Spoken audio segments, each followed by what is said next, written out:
जरा सोचिए, सालों से इंडियन आर्मी में जाने का सपना है, दिन रात एक करके मेहनत की है, और फिर एक दिन जब फॉर्म भरने की बारी आती है तो ऑफिशियल वेबसाइट पर एक मैसेज आता है, आप एलिजिबल नहीं हैं। बस यही एक लाइन आज हजारों युवाओं के लिए एक बहुत बड़ी पहेली बन गई है। तो चलिए आज इसी रहस्य से पर्दा उठाते हैं। तो आखिर ये हो क्या रहा है? मतलब एक कैंडिडेट जो कल तक सारे क्राइटेरिया पूरे कर रहा था, वो आज अचानक से इनएलिजिबल कैसे हो गया? क्या ये कोई टेक्निकल ग्लिच है या फिर नियमों में ही कोई बड़ा बदलाव कर दिया गया है? चलिए इस पूरी उलझन की जड़ तक पहुंचने की कोशिश करते हैं। तो सबसे पहले प्रॉब्लम को ही समझते हैं। आखिर ये जो पूरा एलिजिबिलिटी का संकट खड़ा हुआ है, ये शुरू कहां से हुआ और इसका असल में मतलब क्या है? देखिए, यहीं से सारी कंफ्यूजन शुरू होती है। एक तरफ उम्मीद ये है और नियम भी यही कहते हैं कि अगर किसी का जन्म 1 अक्टूबर 2005 का है तो वो अग्निवीर भर्ती के लिए एलिजिबल होना चाहिए। लेकिन हकीकत क्या है? ऑफिशियल वेबसाइट पर सीधे सीधे मैसेज आ रहा है, आप जन्म तिथि के हिसाब से एलिजिबल नहीं है। ये सिर्फ एक मैसेज नहीं है, ये उम्मीद और हकीकत के बीच का एक बहुत बड़ा फर्क है। और देखिए, ये बात सिर्फ एक टेक्निकल एरर से कहीं ज्यादा बड़ी है। ये हजारों नौजवानों के सपनों और उनके भविष्य का सवाल है। कई कैंडिडेट्स के लिए तो ये आर्मी ज्वाइन करने का आखिरी मौका हो सकता है। सोचिए, उनकी सालों की मेहनत, उनकी उम्मीदें, सब कुछ बस इसी एक मौके पर दांव पर लगी हुई हैं। तो जब ऑफिशियल चैनलों से कोई जवाब नहीं मिला, तो फिर इन एस्पिरेंट्स ने अपनी आवाज उठाने के लिए डिजिटल दुनिया का दरवाजा खटखटाया, और यहीं से शुरुआत हुई एक बड़े ऑनलाइन कैंपेन की। फरवरी की शुरुआत की बात है। सोशल मीडिया पर मानो एक तूफान सा आ गया, #आर्मी अग्निवीर एज इशू, और इसके साथ ही हजारों लाखों ट्वीट्स और पोस्ट्स की बाढ़ आ गई। ये सिर्फ एक प्रोटेस्ट नहीं था, ये अपनी बात को सही जगह तक, ऊपर तक पहुंचाने का एक ऑर्गेनाइज्ड डिजिटल एफर्ट था।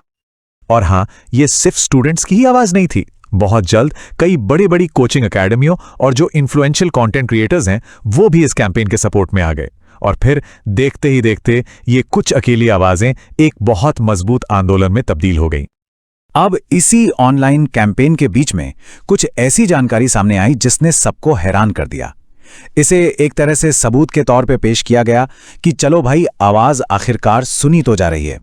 पहला इशारा मिला एक एलिजिड व्हाट्सएप मैसेज से, जिसमें लिखा था कि मीडिया सेल इस पर बहुत करीब से नजर रख रही है।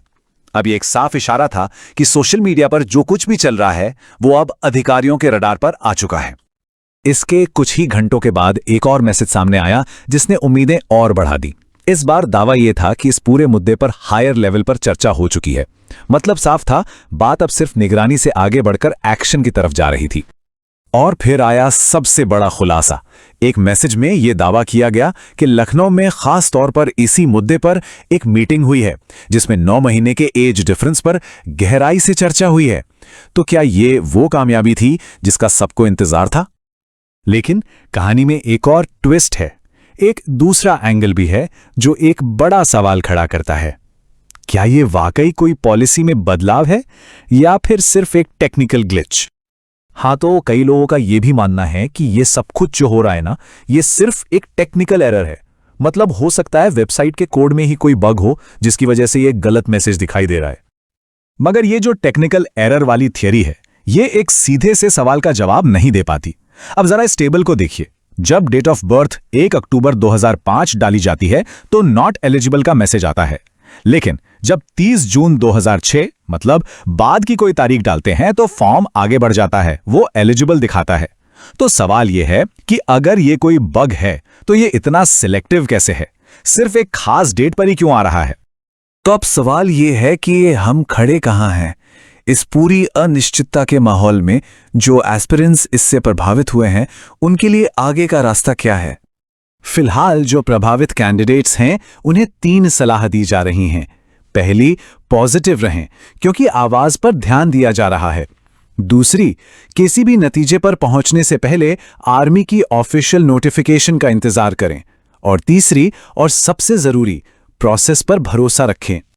तो आखिर में सवाल यही है, एक ऑनलाइन कैंपेन ने एक दरवाजा तो जरूर खोला है, लेकिन क्या यह दरवाजा किसी पॉलिसी को बदलने तक जाएगा?